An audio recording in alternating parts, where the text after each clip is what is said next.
We're back at Ascot for one of the most prestigious and coveted prizes in flat racing, the King George VI and Queen Elizabeth Kipco Stakes. The atmosphere is electric out here. There's a real buzz about the place. They'll be talking about this race in 50 years, I promise you. And it's Hukum that's just in front. They race up towards the line. Hukum wins the King George.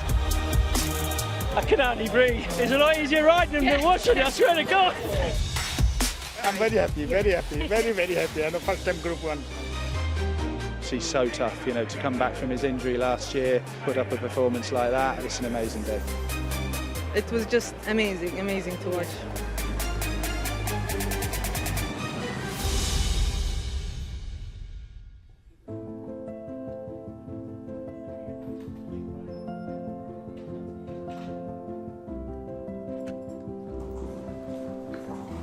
So, Owen, here's the one and only Hukum. What's he like as an individual? From a trainer's point of view, he thrives on his work. Harder you work him, the better he is. He just loves his day-to-day regime and loves racing. It's fair to say that this horse has been a bit problematic with you where injuries have been concerned. How frustrating has it been, or has it been overplayed? Obviously very gutting at Epsom last June when he won the coronation, and we felt he was really hitting his peak. So, you know, to then have your season completely at a stop, you know, people are like, oh, he's going to be packed off to stud, it's career ending, which, you know, I thought the same, that would be him, he'd be gone, you know. And Shadwell, the guys back there, did a great job rehabbing him. You know, he's ran twice this year and won twice. Wow, you sort of know you're in the presence of greatness, don't you? He has got that bit of aura about him as such, that he's just a little bit different from the rest of them.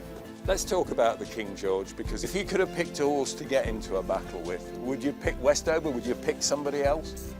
Look, the one thing with our fella, he loves a battle, so it wouldn't matter what was in it with him, to be truthful. Furlong and a half down and we challenged, I thought we might just go away and win a length, but credit to the second that it didn't lie down at all. It didn't half battle right to the line, and it was only the last, you know, 15, 20 strides that we just started to get on top and, you know, edge that neck ahead, and wouldn't have mattered what was with him. I'd have been, not say confident, but he wouldn't shirk a fight, not one bit.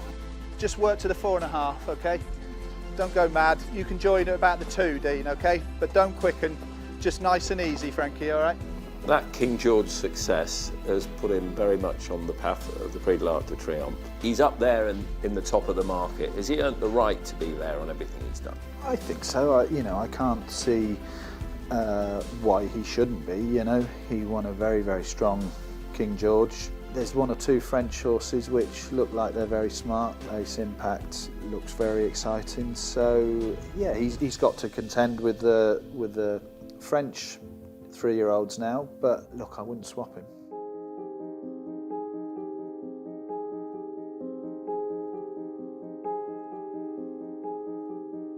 Wonderful to see the black and white photo of Sheikh Hamdan. When I went to see Baid, Angus Gold was there, and he said you still, everybody around Shadwell still feels his presence, at that aura of him still guiding things. Do you get a sense of that at times? Definitely. You know, as I say, you know, I owe him a huge amount. One regret is he's not still here to see this now, because you know, I sort of messaged Sheikh Hissa Sunday evening after the King George, and just to say, look, he's fine, he's tried up, all fine. And I said to her on the day, thank you for giving us another opportunity. But, you know, I did just thank her again. And, you know, obviously, without her giving us that opportunity, you know, nobody would have been able to see what he could do. And we felt all along that he's more than capable of showing this. And she messaged back, just said, look, you know, obviously my father would have been so proud of how his horses have been running. But she said he would also be very proud of you as well, she said, which, look, that, you know, I've brought a lump to my throat, you know. So, look, yeah, you know, that picture will always be up around here somewhere. Yeah, let me grab hold of him so that you can get...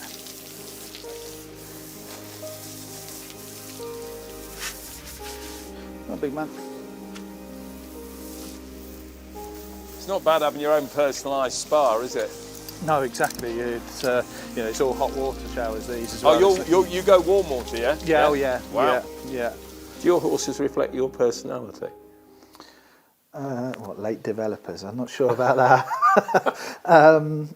Look, yeah, I'd like to think, yeah, they're all pretty relaxed. You know, you've seen the environment we've got down here, and yeah, just like basically let them do the talking, really. You had a wonderful apprenticeship, particularly at Sir Michael Stout's. How much did that lay the foundations for where you are today? Well, I think obviously through being with Sir Michael that I got to meet Sheikh Hamdan a fair few times over the years. Without that opportunity, I wouldn't have been offered the job as private trainer to Sheikh Hamdan. But, you know, those years, you probably half took it for granted back then. My first year, Golan won the King George. Golan on the inside of Nayef, a great battle between these two brave horses. It's going to be tight. Golan just. Russian Rhythm won the Guineas the following year. Criskin won a Derby. Northlight won a Derby. It was just, you know, looking back now as a trainer as I am and how hard it is to find those horses that, you know, back then we were, well, personally, I thought it was easy. You know, just each season we'd find one.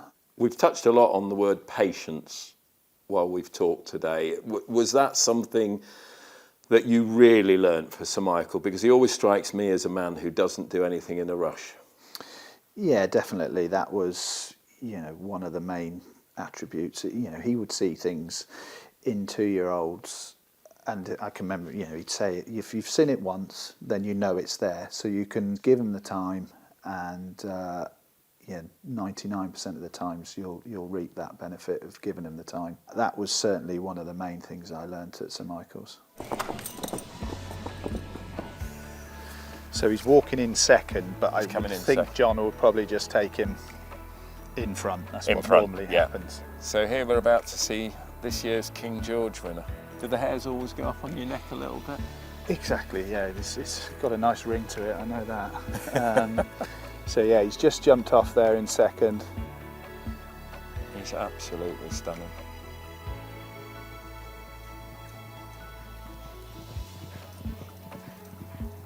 You know, that's him just, you know, he's got such a good mind, doesn't pull, you know, he's, from a jockey's point of view, I'd say he's a pleasure to ride. There are 2 pictures there of Hukum. They won't go up until he's retired. You're not putting them up until he's retired? You're not allowed to hang a horse up until he's retired. That's something with Sir Michael, that was, yeah. So, and I've heard it before with other people. So no matter what he wins, nothing will be hung up. Right, I'll make sure I don't put... Yeah. And this is the other one at... So that's when he won at Royal Ascot. That's when he won at Royal Ascot. Yeah, make sure I don't put this anywhere near the wall. Yeah, so look, they can lean up against the wall. But lean up against they're the wall, not allowed to hang until they've retired. But that was something which Sir Michael did, and I believe a few people have done that as well. I've never heard that. Yeah. That's great. But, yeah, it's bad luck if you hang them up before they've retired. So. Well, we've got a little bit to go yet, Owen. Yeah, so. No, hopefully, yeah. Yeah. There's plenty of room for a long shot one here. Exactly, yeah. There'll be a King George somewhere. There'll be a King George as well and a long shot. Yeah. Fingers crossed. Yeah. All right, John.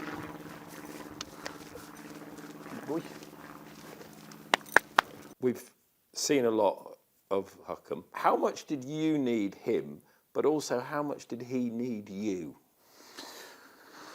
I'm not sure he needed me that much, but I certainly needed him. He's been a huge, huge part of my career. From winning at Royal Ascot sort of in COVID times. You know, as a 4-year-old, I think he won 4 Group 3s. And then to rock up at Epsom for the coronation and be my first Group 1 winner. To have come back now this season to have done what he's done is all credit to the horse. For whatever reason, he's better than ever this year. Some nice silverware to polish. Yes, yeah, no, there's I can't say I do much of that, to be honest, but you know, look, there's, you know, that's the Hackwood there from how was that? That was Tabdeed. Marquez there, he was my first ever group winner. He won the Chip Chase back in 16. I'm just trying to figure out, every time I beat a Longchamp, you can always buy replicas of the Ark, because I'm sure if you win the trophy, Shaker Hisser's going to get the real one. Yeah. But you're going to have to get one of those little fake Ark. I'm just trying to picture where you can get them in all sorts of sizes. I think they're going to change tack slightly, because I know you're a football fan as well. You're an Everton fan. So by October, they could be in turmoil based on previous form. I'm saying that with tongue in cheek. So it is going to give you something to look forward to in the autumn, because I can't promise you too much for the football. Yeah, unfortunately, I've been an Everton fan for as long as I can remember, and I've got a 14-year-old son, and he's followed me into it now. So he's a very keen football fan. But yeah, we don't have too much to celebrate being an Evertonian. So yeah, it'd be nice to have something to look forward to in October. If you go to the Ark and everything falls into place, is that the time, or would that be the time for the curtain to fall? I mean, obviously Shaker Hisser and Angus and everybody would have a big part to play in that, but. Yeah, exactly. Look, I think at the end of the day, it would be Shaker Hisser's decision. You know, it's huge money for Japan, but. You know, I think it's 18 of the last 20 Japan Cups have been run on very fast ground. So it's a long way to be going when you're not really certain of ground. And look, I was impressed with Equinox as much as anybody. I thought he was a bit of a freak, you know. There's obviously Hong Kong, there's a Breeders' Cup. But look, yeah, it would be Shaker Hisser's decision. And from my point of view, let's get the Ark done, you know, and then we'll worry about that after. Well, listen, it's been wonderful to talk to you this morning. I'm wishing for you that by October, Everton are in mid-table safety. I'm seeing you picking up the Ark trophy, and that'll be a good season. Yeah, I'd certainly take that, yeah. Owen, it's been a pleasure. Thank you very much. Thank Cheers. You.